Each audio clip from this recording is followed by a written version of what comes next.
लगभग नेताओं ने इस देश की लड़कियों के साथ, बेटियों के साथ हवस का शिकार बच्चियों को बनाया। एक ऐसी लड़की जिसने मोदीनामा लिखा, पूरे देश में एप्स्टीन कोने कोने में फैला हुआ। बात बताइए, इस देश में घोषणा कर देना होगा कि बेरोजगारी भत्ता छोड़िए, सेक्स भत्ता की शुरुआत करिए। अब पूरे देश में यह चर्चा है कि कोई भी महिला यदि राजनीति में आएगी तो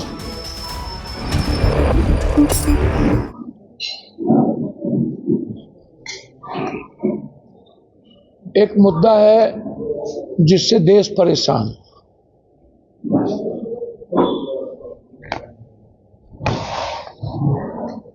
12 सालों के अंदर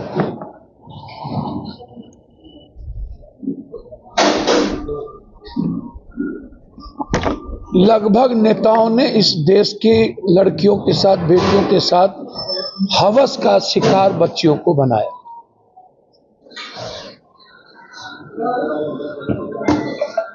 कभी गोवा में 20 लड़कियों का वीडियो अपलोड हो रहा है, एक मिनिस्टर किंगर के साथ सोए हुए हैं।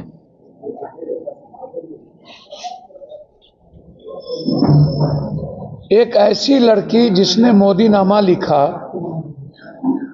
उन्होंने ट्वीट करके एक एक घटनाक्रम को बताया। अभी तक उस पर ना तो कोई केस हुआ, ना तो कार्रवाई हुई, ना ही नोटिस भेजा गया। इस तरह लगातार बिहार और देश में नेताओं के द्वारा और बड़े पूंजीपति उद्योगपतियों के द्वारा और पदाधिकारियों के द्वारा लगातार भारत की बेटियों पर, बच्चियों पर गिद्ध दृष्टि है। फिर आम आदमी का क्या होगा?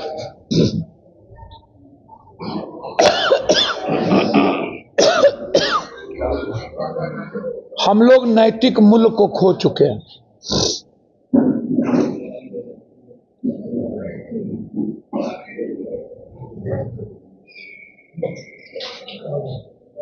पूरे देश में एप्स्टीन कोने कोने में फैला हुआ।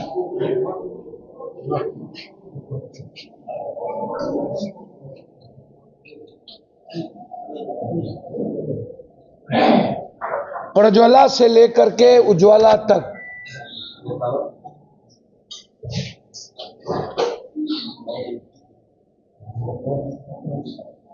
अब आप हमें एक बात बताइए, इस देश में बच्चियों को बचाने के लिए अब एक बड़े क्रांति की जरूरत है। पहले हम ड्रग्स, सूखे नशा, इनसे बच्चियों को बचाने के लिए कह रहे थे। अब तो लगभग 90% नेताओं से, पदाधिकारियों से कोई बच्ची बचने की स्थिति में नहीं है। और इन मुद्दों को मैंने परसों भी उठाया।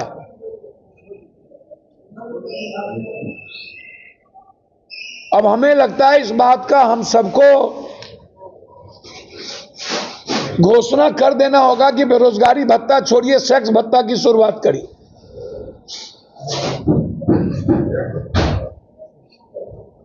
क्योंकि जब नेता पदाधिकारी इन्वॉल्व है तो भत्ता तो देना ही पड़ेगा। छात्रवृत्ति, वृद्धा पेंशन हो गया, खत्म। अब सेक्स पेंशन, सेक्स भत्ता की शुरुआत करें। यह देश की बच्ची सुरक्षित नहीं है। मैंने कहा कि स्पीडी ट्रायल हो, चाहे वो नेता हो, चाहे नेता का तो 1 महीने के अंदर स्पीडी ट्रायल करके उसको फांसी की सजा।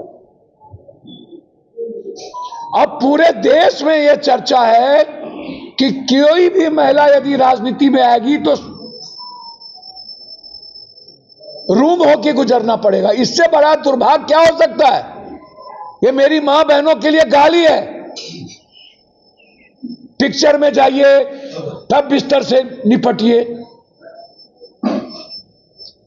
कॉस्टिंग कोच होगा,